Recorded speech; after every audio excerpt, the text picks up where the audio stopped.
advanced motorcycle riders have been recruited to promote safer riding throughout East Sussex with the aim of reducing deaths and serious injuries on our roads.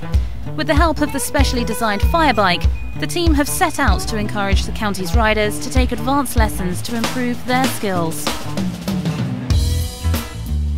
The most senior on the team, 46-year-old Clive York, is a bike safe assessor and is also a full-time fire service driver. The youngest fire bike rider, 43-year-old Dave Thurston, is a ROSPA Gold qualification holder, a police-trained observer and is a fan of motocross and track days. And John Baker, a 46-year-old Yamaha R1 rider and instructor, has been riding high-capacity bikes for more than 20 years and is a long-serving firefighter.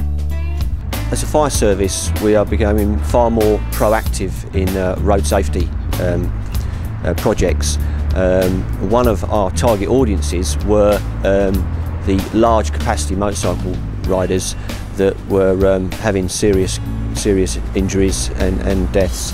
We've always been very heavily involved in home fire safety and fire prevention, but it's a relatively new thing in the last few years. We're actually getting proactive with regards to road safety.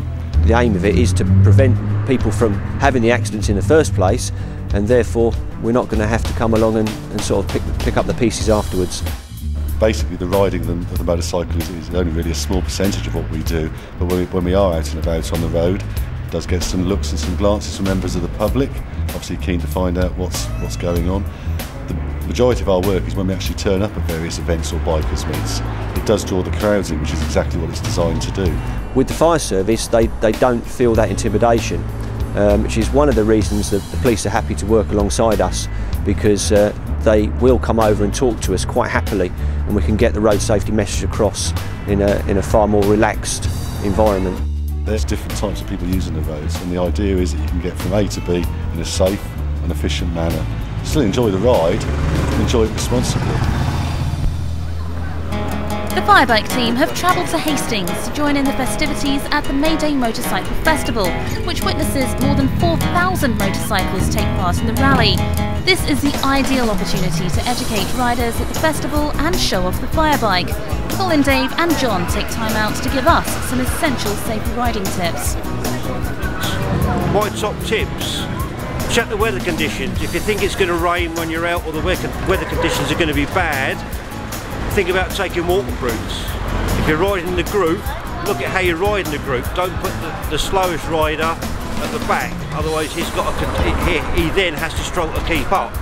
And also plan your route. Make sure that everybody in the group knows exactly where you're going. A couple of tips I would suggest that people go for is, first of all, make sure your personal protective equipment is all there. You've got, obviously a helmet by law, but the rest of the stuff as well.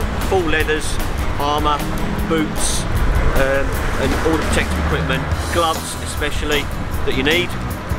Secondly, make sure the machine you're riding is okay. Check your tyre pressures, make sure that your tyres are in good order. Everything else, you're not leaking anything that shouldn't be, and your bike is in good order. It takes 5 or 10 minutes to give it a check before you go out for a ride. Thirdly, get yourself some training. First and foremost, if you are planning a ride out one weekend morning, good idea to stay off the beer a little bit the night before, so you're fresh and ready to ride first thing in the morning. Another good tip is, when you are out riding, is to ensure that don't keep riding for too long. Take a break every now and then, every hour, every couple of hours. Have a break, get yourself a cup of coffee, have a rest, and then carry on with your ride. And another tip that's worth bearing in mind is, if when you are out and about, it's a sunny day, you might use a graded or legally graded visor with a nice tint on it. But if you are thinking you might be out a bit later than after sunset, it's definitely worth taking a clear visor with you, so that then when it does start to get dark, you can change your visors and get yourself back home nice and safe. The firebike team spoke to riders about advanced techniques for safer riding and the bike safe courses. This is what we try to educate people, do the extra training with the police, be a better rider, safer rider, and keep yourself safe. And enjoy it. And enjoy it. Most of all, enjoy everything that you do when you're out on the bike, and come back with a smile on your face, and everybody there. Well, they're deeply involved in road safety, of course, because they see the after effects of accidents, so I think it's a good idea. But I mean, this is now our we're in our 3rd year of the fire bike, and still we're getting a real big interest from members of the public and bikers in general. Very good, very good.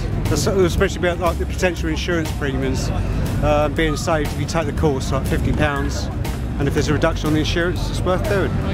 We've had guys that have come back and done it a 2nd year and said, well, you did it last year, and they said, yeah, but it was so much fun, come along, brought some more mates with us. You think of firemen as doing one job, in theory, which is fighting fires. Okay, yeah, they do attend road accidents and sort of cutting people out of cars, but you never see them on bikes. That's why we stopped. We were quite shocked, you know, to be honest. It's a good thing. Very, very good thing. Bike Safe courses cost £50 and take place throughout East and West Sussex. For information, telephone 08452 307 407 or simply register on our website at www.bikesafe.co.uk.